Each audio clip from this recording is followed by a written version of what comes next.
Hey folks, I've always been fascinated and intrigued by the story of Billy Bishop, the famed Canadian ace of the Great War, credited as being the leading ace for the RAF in that conflict with 72 confirmed kills.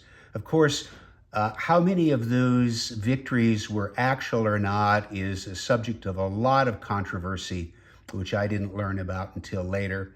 But anyway, his story is fascinating, his exploits, and I have, of course, over the years been intrigued about building World War I aircraft and always wanted to have a Billy Bishop plane. And before I even got a Billy Bishop plane, I got a Billy Bishop figure, a standing figure from Model Seller. And in fact, that is the thumbnail for this video. I think I purchased that resin figure about 2.5 years ago. Lovely sculpt, painted him up. Always wished he'd been a sitting figure so I could put him into an aircraft. But I didn't have a Billy Bishop aircraft. I didn't have a appropriate scale SE-5A or a Nieuport 17 or 23, the aircraft that Bishop flew in combat. But I hope to rectify that, and indeed I did. Because not so long ago, flipping through eBay or something, discovered that there were these hobbycraft out of Canada. I'm not sure if they're still around, but they had issued some Canadian-themed aircraft built by a Korean supplier, I think about 20 years ago. Anyway, for a song and a dance, I picked up this 1/32 scale British Nieuport, and indeed I recognized right away that livery was Billy Bishop's plane. So I said, I've got an idea. Let me buy this kit, put it together. I didn't expect it to be any great shakes. It was really inexpensive. I read a little bit about the kit. They're pretty basic kits, just 40, 45 parts. So it certainly wasn't going to be a wing nut wings kit, but I wanted to get it, and I had an idea about what to do with my Bishop figure. And so indeed, the Billy Bishop figure still exists, but he lost his head because, yeah, I did a graft onto a sitting pilot figure, and I started work on the Nieuport 17, and here it is, and I managed to get Bishop into another torso, legs, get him into the cockpit. It's a very basic kit. There's almost no interior. That's fine. You wouldn't see much of it anyway. I think there really were just 40 parts.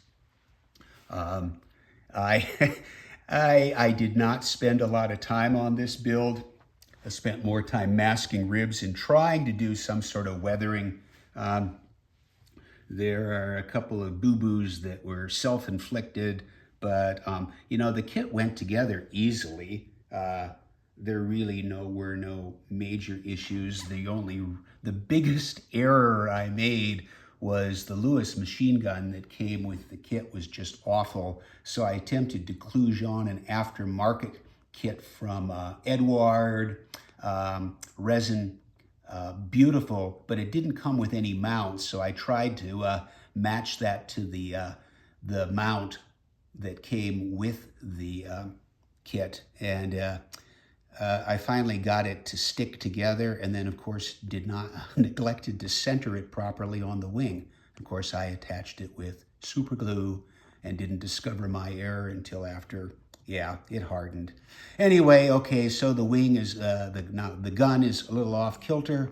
It's one of a number of, things that probably would have been done better had I spent more time on it, but I got it rigged. It's a simple rigging system, used metal bracing wire from SBS there.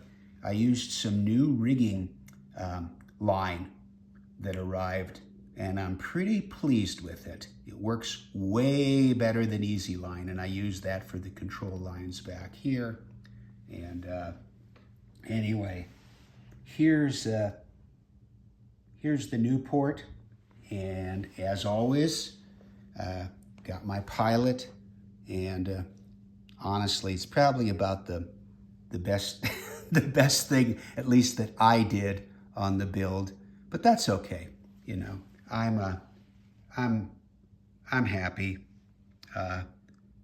and it'll go on the shelf, and that is the Nieuport 17, or maybe it was a 23, which was an improved model of the 17 with a better engine and some other tweaks, but otherwise visually identical, that he flew while he was with, for the most part, while he was with 60th Squadron, including his famed supposed, well, the raid he made on the German airfield at dawn that ended up winning him the Victoria Cross. So there it is, errors and all. I can't believe, yeah, well, I know why. I was in a rush at the end there to get that Lewis gun on. I was so frustrated by the way it fit that I didn't center it. But, you know, chalk it up, live and learn. It'll do. Thanks for watching.